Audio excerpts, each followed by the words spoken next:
confection, suitably light in weight and fashionable for the season, topped off by a cunning, wide-brimmed hat. But gad, it was lavender. Did anyone look well in this color?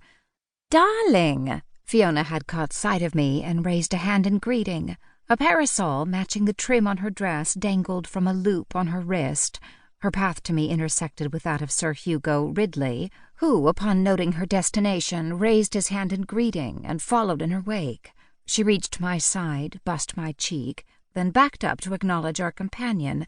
"How do you do, Ridley? It's been an age since we've met." I'd known Ridley for a number of years. He was a friend of my late husband, one of the few I didn't avoid.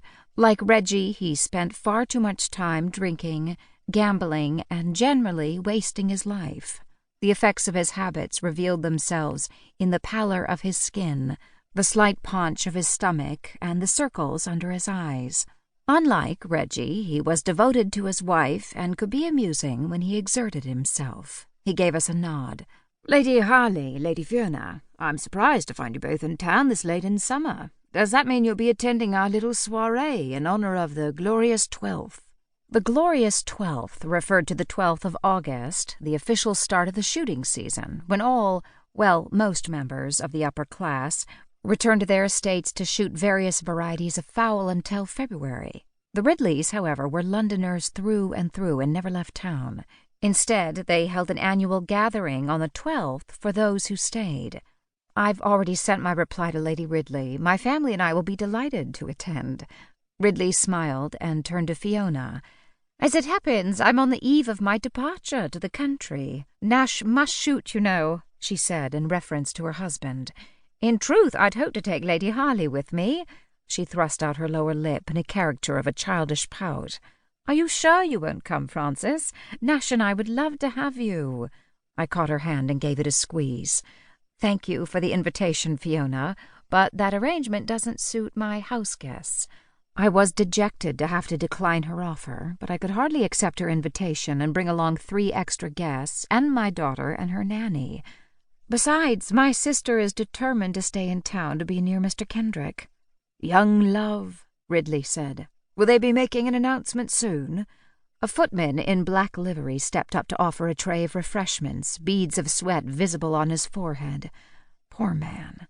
Ridley distributed flutes of champagne among us and waved the man off. The 3 of us set off on a stroll across the lawn. "They haven't yet set a date for the wedding," I replied.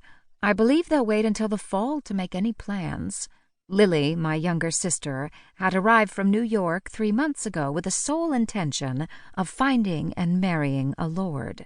Instead, she'd found Leo Kendrick, the son of a wealthy businessman, and they'd been a couple ever since. Leo had asked for her hand in marriage, and she accepted. They were eager to announce their engagement, but I urged them to wait. She was only 18, the same age I'd been when I rushed into a disastrous marriage.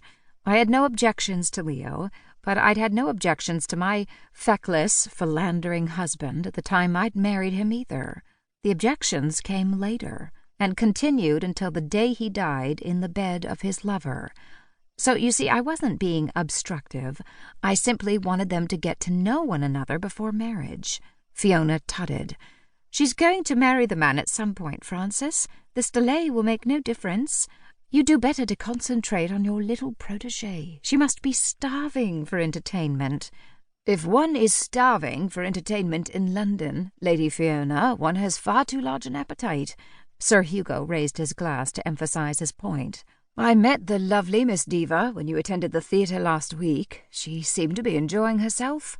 Charlotte Deaver, my little protégée, as Fiona called her, was a friend of Lily's from New York. "Lottie is fascinated with everything London," I said with a nod to Ridley, "and is quite able to entertain herself. She's just as content with a trip to the library or a museum as she is mingling with society. Actually, more so." I lowered my voice and leaned in toward my friends. "She's a bit awkward at social events." Fiona raised her brows. "Dearest, you truly understate the case. More men have been injured dancing with her than were wounded in the Transvaal Rebellion." I huffed. "That's unfair, Fiona. She may be somewhat lacking in grace, but she's injured none of her dance partners." Ridley